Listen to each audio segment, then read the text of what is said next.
All right, Sonny. I thought today for your story time we'd get a little bit into that intellectualism on geopoliticking. Hear about that there, I think it's called like Iraq. That's how the Bush's Mr. W pronounced it. So I think I'll stick with that one, that Iraq.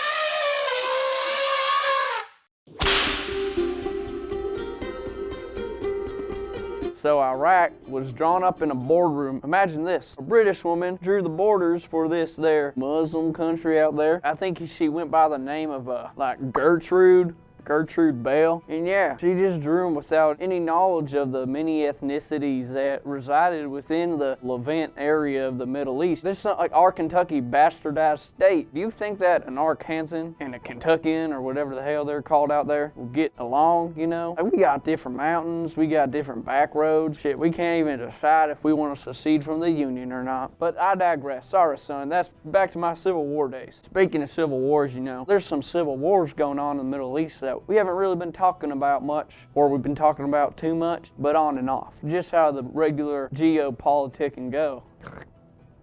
So you can trace a lot of this back to the demographics. So Shia and Sunni Muslims don't necessarily get along. You got to think like, so the Catholics will take some other books into consideration. And they got the Holy Trinity, a few different practices. And then there's the Protestants, you know, they don't necessarily accept the Trinity in the same way. They take a different view on sainthood. And so there's small differences that end up having large schisms in the end. Well, that's similar to the Sunni and the Shia. It dates back to deciding who they wanted to head their religion and their people. Some of them wanted like the son of Muhammad or something like that. Not like Muhammad Ali the boxer, you know, not like...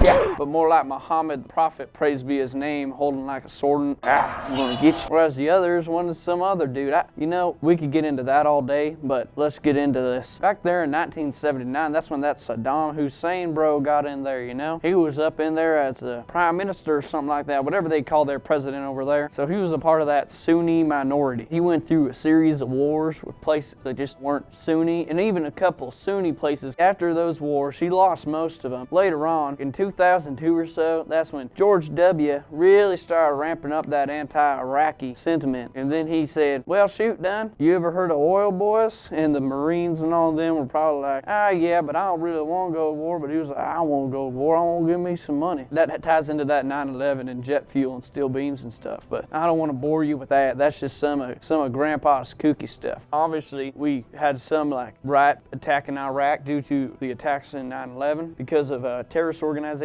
like Al-Qaeda, but it felt like a misguided attack on all of Iraq instead of just targeting Al-Qaeda members. So pretty much when Bush finally got his way, he went over there, they won. You know, it was pretty easy. All we did was overthrow Saddam. The sucky part is once we left, the same shit just happened again. Our track record with overthrowing dictatorships ain't that good. I mean, if we had this track record as a pitcher or something, we'd be benched for sure. Anyways, now Al-Qaeda's pretty much gone, but ISIS, Islamic State, is Iraq and Syria. That's a big actor in the Middle East. Essentially, they were like a terrorist group. This was a Sunni group, mind you, coming back in after the Shias took back power in Iraq after overthrowing Saddam Hussein. And when they moved into Iraq, started taking a lot of land, they actually took Iraq's second largest city, Mosul. That's another place that I bet Johnson couldn't find on a map. What would you do if you were elected about Aleppo? About Aleppo. And what is Aleppo? You're kidding. No. Aleppo is in Syria. It's the epicenter of the refugee crisis. Okay, got it. Anyways, after they took Mosul, we were pretty much like, well, we probably shouldn't have left there. Eventually, when they started going into Syria and we started seeing more pictures on the news and stuff, all of a sudden people started to feel morally obligated to intervene again, even though you see how well that turned out the last time. I guess, yeah, you're right. I should elaborate on Syria. You're right, Sonny. So down over in Syria, as you might know, we got Bashar al-Assad up there heading the country, trying to hold it all together. They hit their migration crisis that happened in 2015 and such, and then ISIS, they saw another country that was pretty ripe for the taking in their opinion, but they didn't realize that there were a lot of loyalists to Bashar al-Assad. President Trump, you know, he was saying that he wanted to get out of there, but then all of a sudden a magical chemical attack came when they were on the brink of winning again. Imagine that. I don't think that Bashar in his right mind would have done that. There's such a point.